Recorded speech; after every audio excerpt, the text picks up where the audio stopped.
ada sesuatu. Tapi bagi orang luar, mungkin dia rasa perubahannya perubahan secara fisik, perubahan secara kelihatan. Tapi Tuhan maunya dibangun dari dalam diri. Ya, nggak apa-apa ya. Ini kan bebas waktu ya. Jadi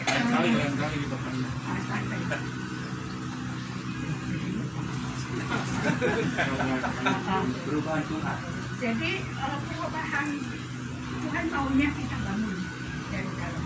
Nah sekarang saya karena usia juga ya, sering dikasih pewahyuan, dibukakan sesuatu, tapi ya cepat nanti saking terlalu banyak, jadi fokusnya itu kadang lupa.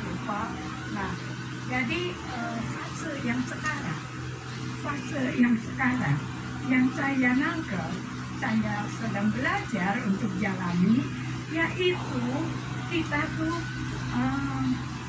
terima anugerah, percaya. Nah, percayanya ini yang gak gampang. Percaya, terima, dan nikmati. Ucap syukur senantiasa. Nah, di dalam percaya itu susah diomonginnya, susah juga kasih pengertian. Percayanya sampai mana? Nah, Tuhan perlu uji enggak? Kamu kalau cuma ngomong di mulut percaya, kamu cuma tahu harus percaya, kamu diajar harus percaya, tapi sejauh mana itu perlu diuji ya? Nah, karena kenapa? Sebenarnya anugerah itu yang kita tidak patuh untuk menerima, apalagi kayak latar belakang saya dengan Pak Iti, udahlah nggak kenal Tuhan, banyak kesalahan, banyak dosa, kutuk dari nenek moyang karena generasi ke generasi itu penyembah berhala. Jadi dari situ kita tuh harusnya tidak layak untuk menerima anugerah, tapi tetap dipilih. Saya lagi belum kenal dia, tapi kok saya sudah merasa beriman ada Sang Pencipta. Saya mesti cari di mana jalannya. Nah, jadi di situ kita itu betul-betul hanya dipilih, dan di mana sekarang waktu beberapa tahun yang lalu, mungkin ada yang ingat, ayah saya pernah bawa firman bahwa keselamatan itu harus dikerjakan. Kerjakanlah keselamatanmu.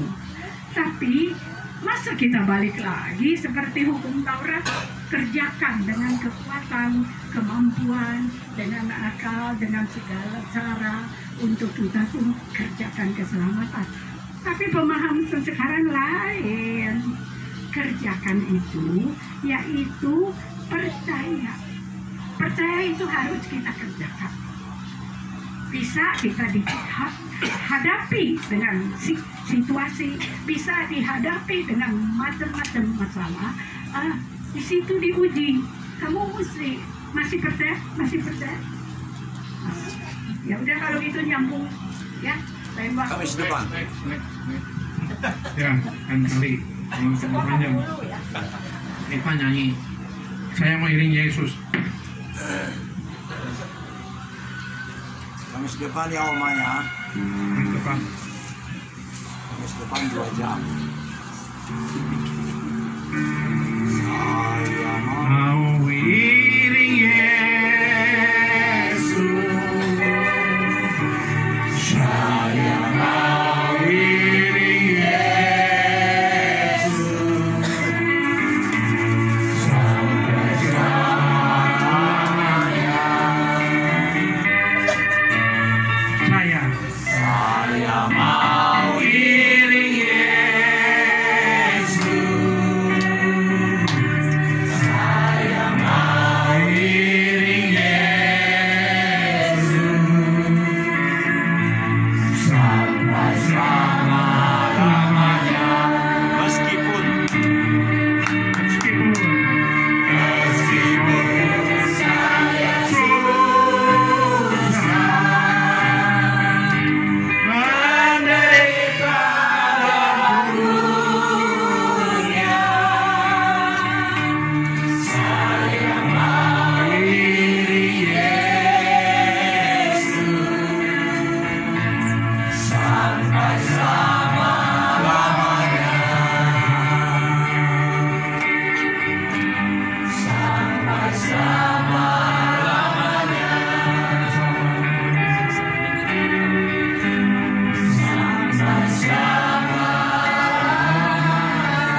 Kalau saya anggapan saudara sama saya dibina berapa tahun kira-kira? Ada 5 tahun, 10 tahun? Nah, 5 tahun ya, lebih ya, 5 tahun lebih ya. Berarti saudara sudah bukan jemaat biasa, sudah merupakan suatu sahabat dan murid Yesus. Jadi kita punya pelayanan bukan seperti yang biasa-biasa, kita harus yang luar biasa. Amin. Kenapa? Percuma saudara pelayanan yang saudara itu hebat di depan Tuhan, akhirnya tidak masuk surga. Banyak orang ikut pelayanan, dikira dia masuk surga. Pendeta banyak jemaatnya, ya gedung-gedungnya hebat, jemaatnya bahkan ribuan, puluhan ribu, tapi belum tentu di depan Tuhan aku berkenan. Makanya saudara perhatikan, firman ini penting sekali. Buat apa saudara melayani Tuhan? Saya pun melayani Tuhan hampir 30 tahun, kata Tuhan, aku tidak berkenan di depan engkau. Pelayananmu itu hanya daging, sia-sia. Amin. Amati lakukan pentahiran, Dorti, ya semua yang sudah melayani Leo, tapi akhirnya nyala aku tidak berkenan di depan engkau. Maaf kan? Makanya kita berhati-hati.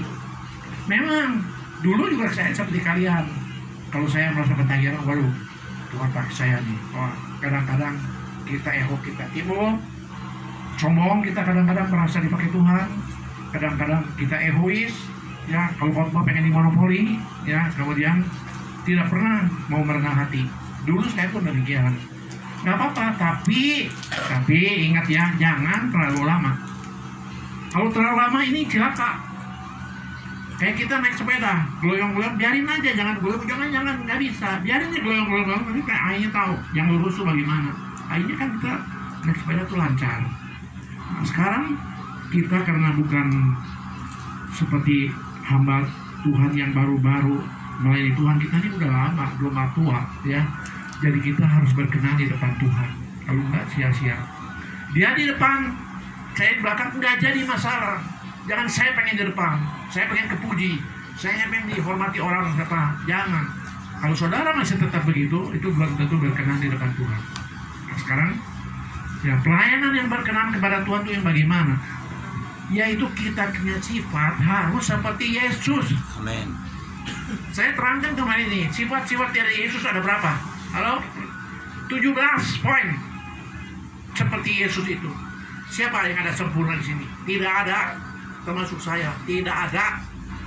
Makanya saya selalu juga belajar terus supaya sebanyak mungkin seperti Yesus. Apa yang dulu saya punya, saya terus belajar supaya saya itu berkenan di depan Tuhan. Apalagi usia saya sekarang 80.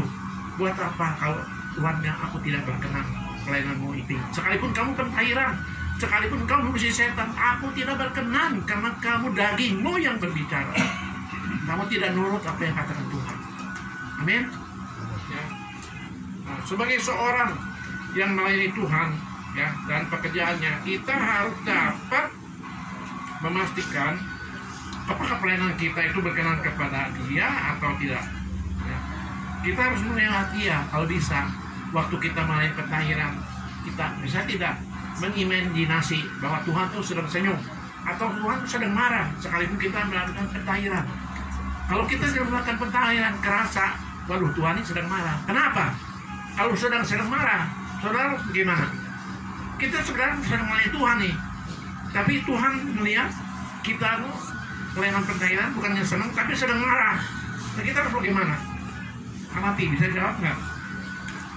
Ini saya sedang melayani Tuhan nih, kemarin kepasan. Tapi saya mengimajinasi Tuhan seakan-akan marah kepada saya melakukan pentahiran ini. Kenapa? Bisa? Ada yang bisa jawab?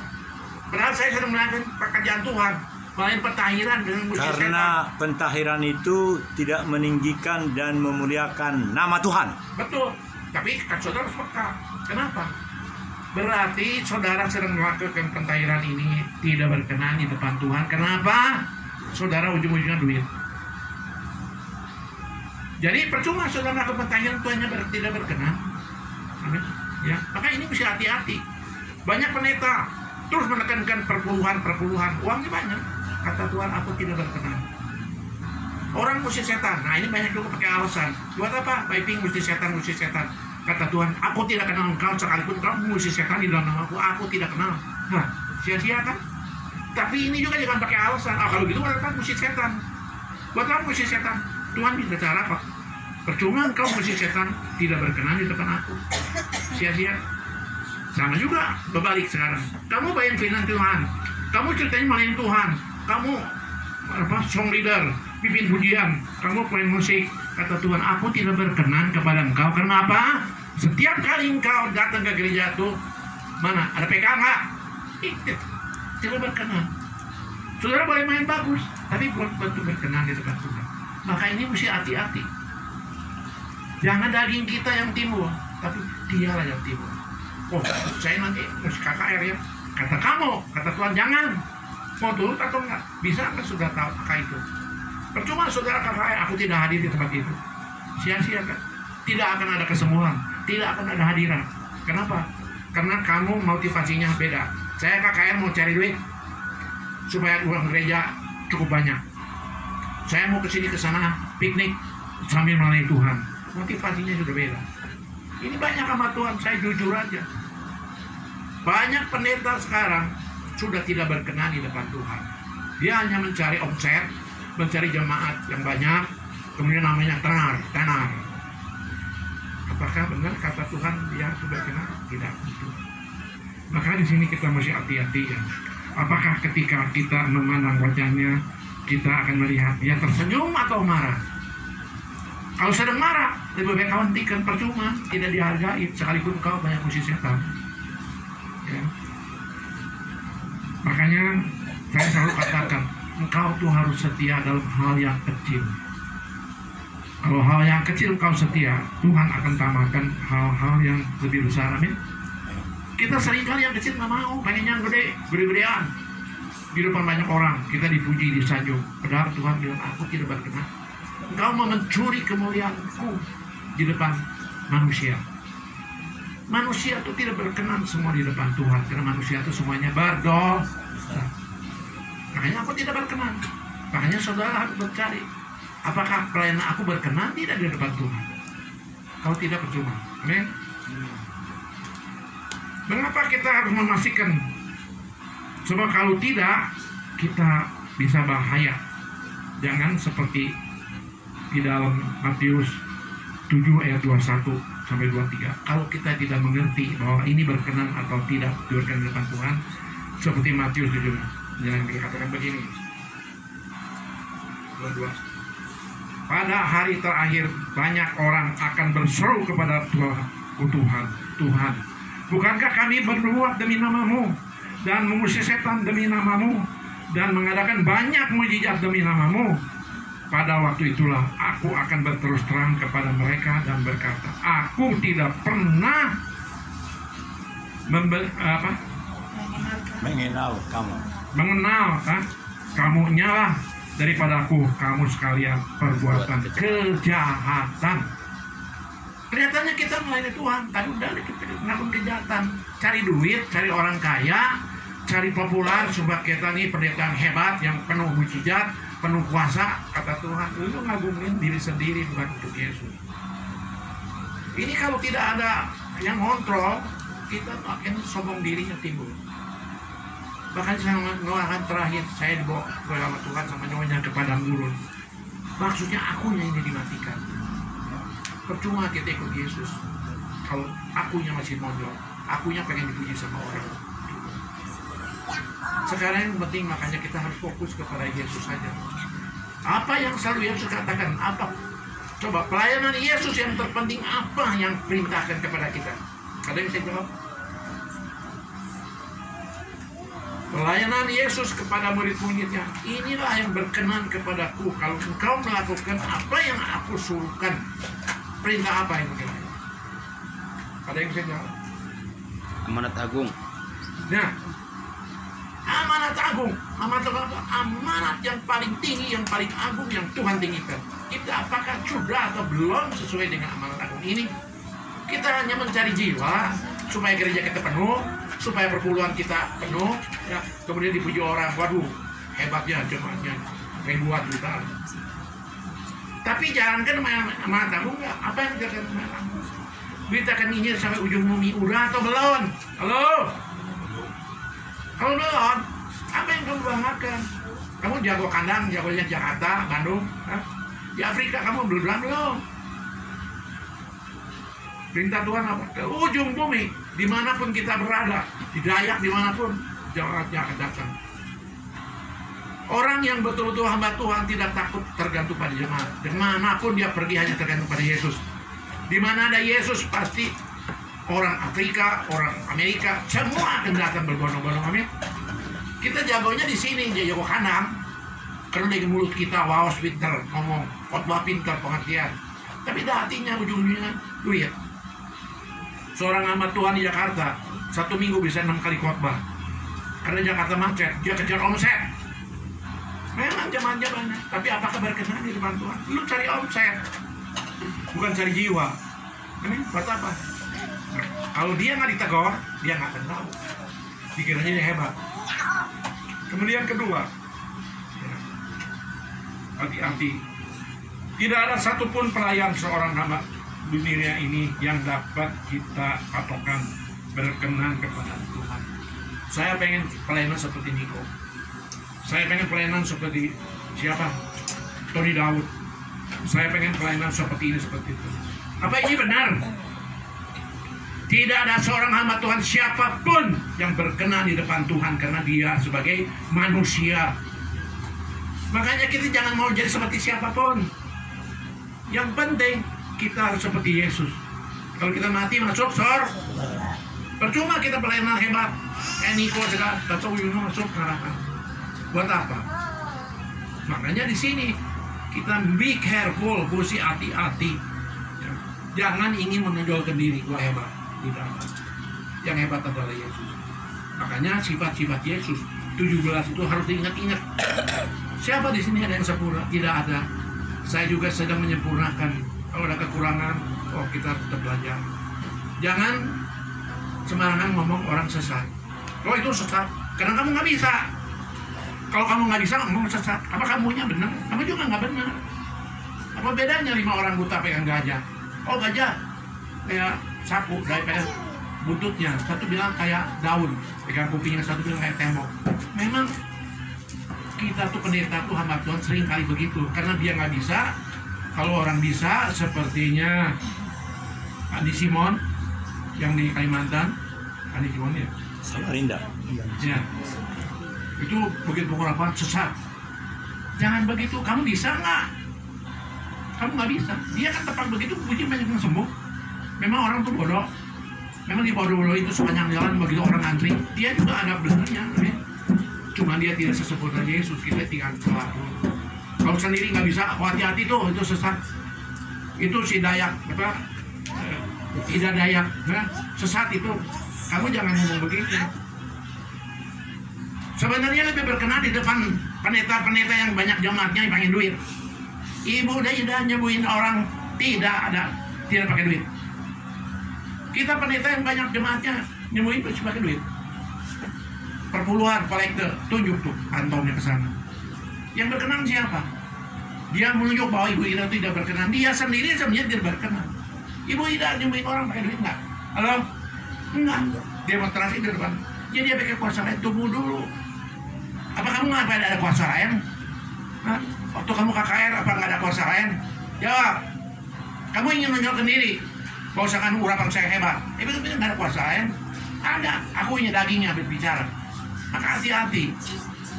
Kita hanya doakan saja. Tuhan singkapkan kalau dia bukan dari kuasa Tuhan. Bukan itu. Jangan langsung bilang sesat. Orang Islam sesat, orang Kristen tidak. Kata siapa? Memang surga dikuasai oleh orang Kristen? Halo? Halo? Apa betul gereja itu surga itu dikuasai oleh orang gereja atau anak Kristen? Tidak. Islam juga ada yang masuk ke surga sana. Kenapa? Dia juga perjanjiannya ada, perjanjian lama. Cuma dia tidak ikut perjanjian baru. Tetap dia juga. Allahnya siapa? Tuhan yang Maha Esa. Kita juga sama kan? Tuhan yang Maha Esa. Hanya lewat jalurnya aja beda. Dia melalui Nabi Isa, kita melalui Nabi Isa dan Tuhan Yesus. Biarkan saja. Tapi jangan sembarangan bahwa dia itu Islam sesat. Jangan begitu. Bapak segala bangsa daripada agama Islam siapa? Ibrahim. Orang Kristen, bapak segala bangsa Abraham. Ibrahim sama Abraham sama beda? Ya sama. Yang ciptakan Ibrahim siapa? Allah, pencipta langit dan bumi. Tuhan yang Maha Esa. Sama kan? Surganya sama nggak? Sama lah. Yang menjalankan firman Tuhan, baik melalui Al-Quran maupun melalui Alkitab. Musuh kita adalah siapa? Musuh kita adalah antikris.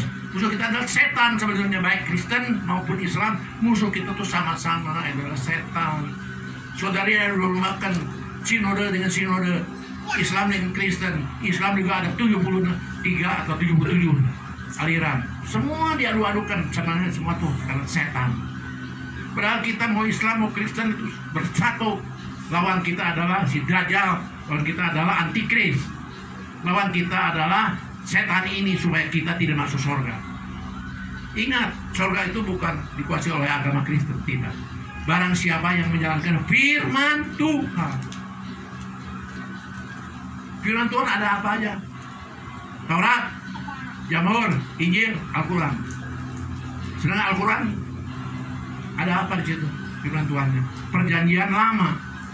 Taurat jadilah di situ, amin. Dia masuk surga nggak kalau jalankan? Masuk. Makanya kita jangan terpengaruh oleh gereja, oleh pendeta.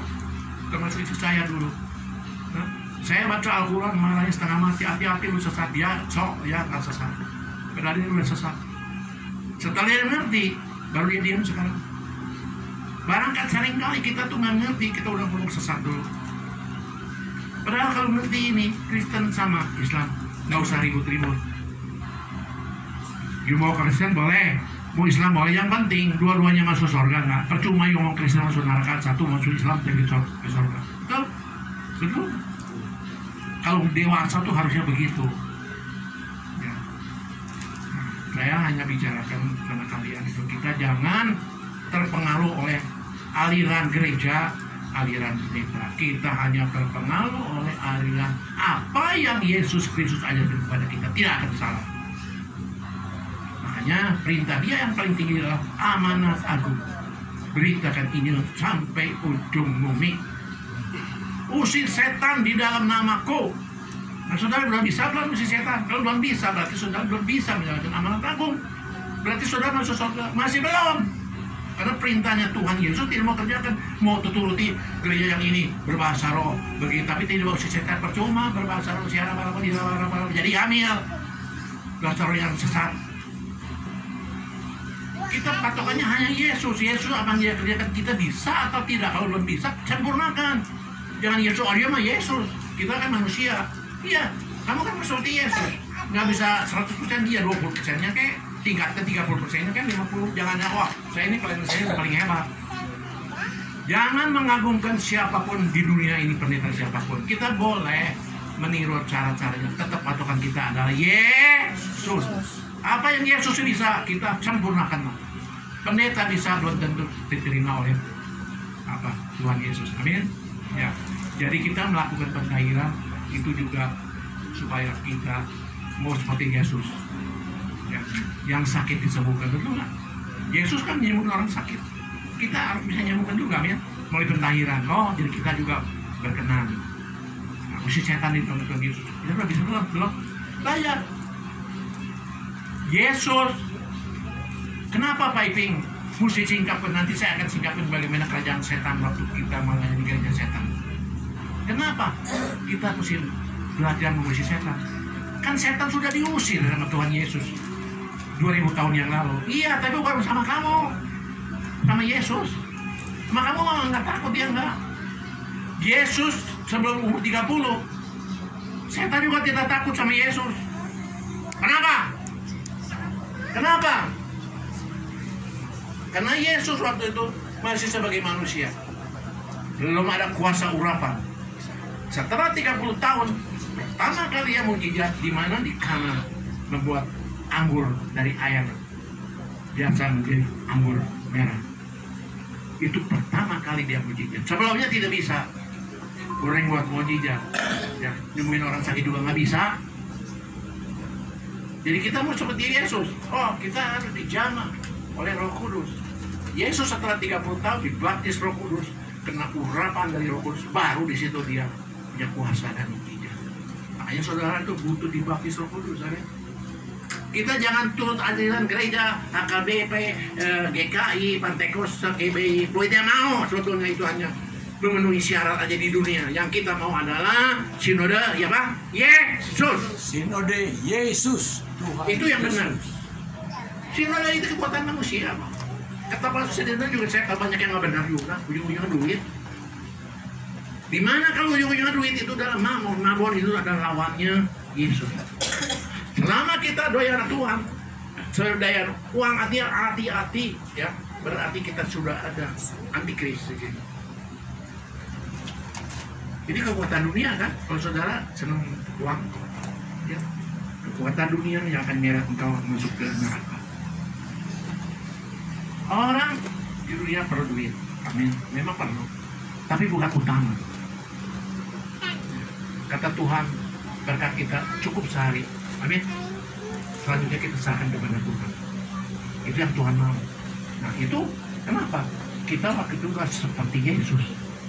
Kita ciptaan kita, tubuh jiwa kita seperti Yesus. Tapi sekarang kita nggak bisa. Kenapa? Karena kita daging kita kuat. Kita sudah dilahirkan. Kadang-kadang harusnya berubah, tidak berubah daging yang kuat. Nggak mau korban. Ini punya Tuhan. Mike nggak boleh pegang. Ini saya punya porsi, jangan diganggu. Udah ibunya tua. Bagaimana bisa seperti Yesus? Ya, makanya kita hati-hati. Ikut Yesus harus berani mati untuk Yesus. Jangan hanya mulut aja berani mati.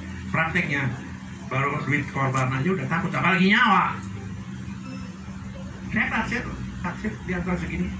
Belum tentu ada orang yang mati berani untuk Yesus. Mati kan susah. Duit aja juga susah untuk Yesus. Baru nyawa. Kalau saudara betul-betul ingin seperti Yesus, mati untuk Yesus. Karena Yesus telah tebus kita punya dosa, mati nyawa, kasihkan ke kita karena kita yang berdosa ini. Dia mau.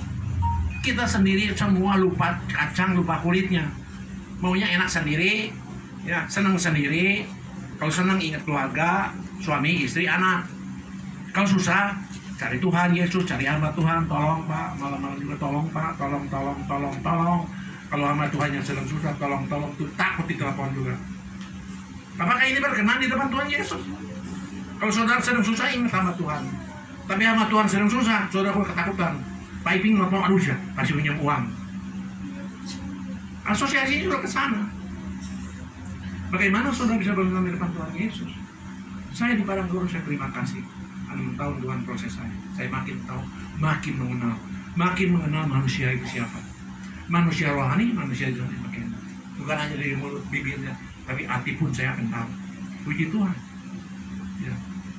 Saudara mau seperti saya? Nggak mau, takut.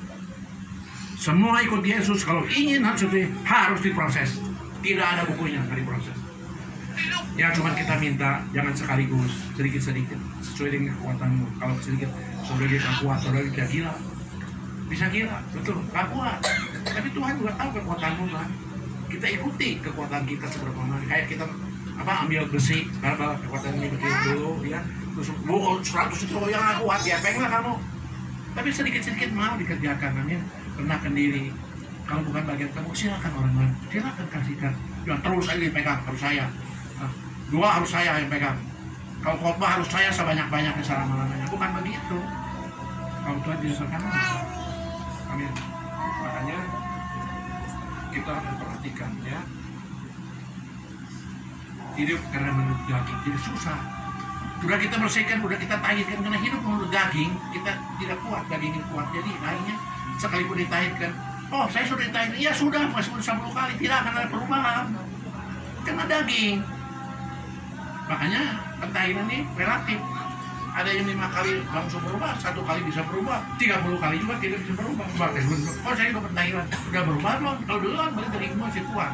Itu tepat sekali. Itu harus dari kemauan di hati. Semua orang pengen kepuji. Siapa yang tidak ada kami kacung bukan sini? Halo? Siapa? Termasuk istri saya pengen kepuji kan? Kamu pengen kepuji kan? Tuhan juga ingin dipuji-puji. Kalau Tuhan wajar, manusia semua pengen kepuji, Pak. Manusia ingin seperti Tuhan. Ya tapi iya, egois. Aku jago, aku pintar. Manusia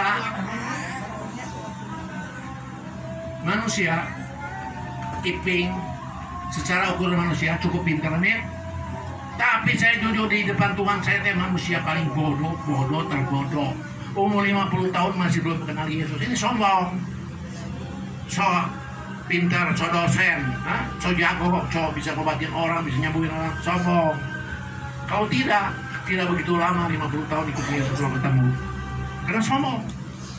Maka pengalaman sombong saya ini jangan saudara tiru. Rendahkan hati. Makanya saya sering kali katakan, kalau saya tahu tempat Pak, jangan sombong Pak, ini hari Pak. Supaya saya sadar. Kalau nggak disombong, ngambek. Itu siapa sih? Kamu udah saya siapa? Ya kamu manusia lah. Manusia yang sombong penuh dosa.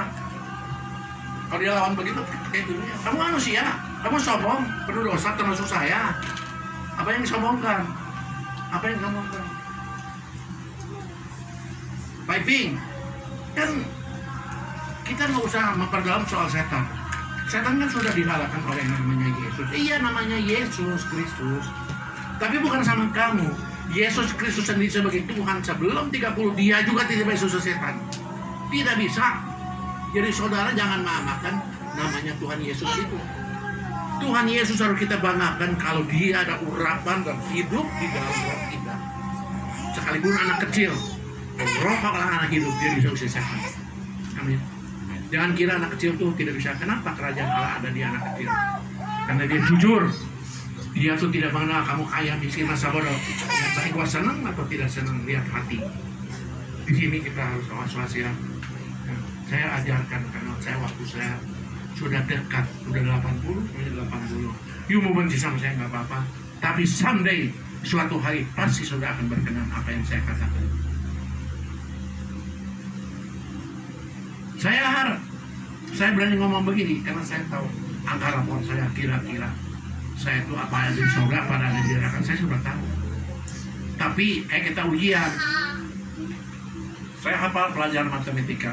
Kalau ujian ya lulus lah. Tapi tidak tahu nomor 1, nomor 2, nomor 3-nya. Amin. Yang penting kita tuh lulus di depan Tuhan. Nggak usah nomor 1, yang penting lulus. Syaratnya kita harus lulus gimana? Harus ngapalin kan? Kita harus seperti Yesus, harus apa? Sifat Yesus harus ada kita, sempurnakan tiap hari. Dia lemah lembut, tidak sombong, tidak nonjolkan diri, mengasihi orang lain. Kalau dia susah, orang lain susah, kasih. Jangan ada kepentingan, wah nggak bisa, paling bersusah dapatnya. Ya kapan kamu seperti Yesus? Itu neraka sudah disiapin untuk orang-orang yang tidak mengenal Yesus. Saya jamin surga neraka itu ada, karena saya sudah tahu. Buat apa saya begini-beginian? Buat apa? Buat apa saya KKL dulu kemana-mana? Buat apa?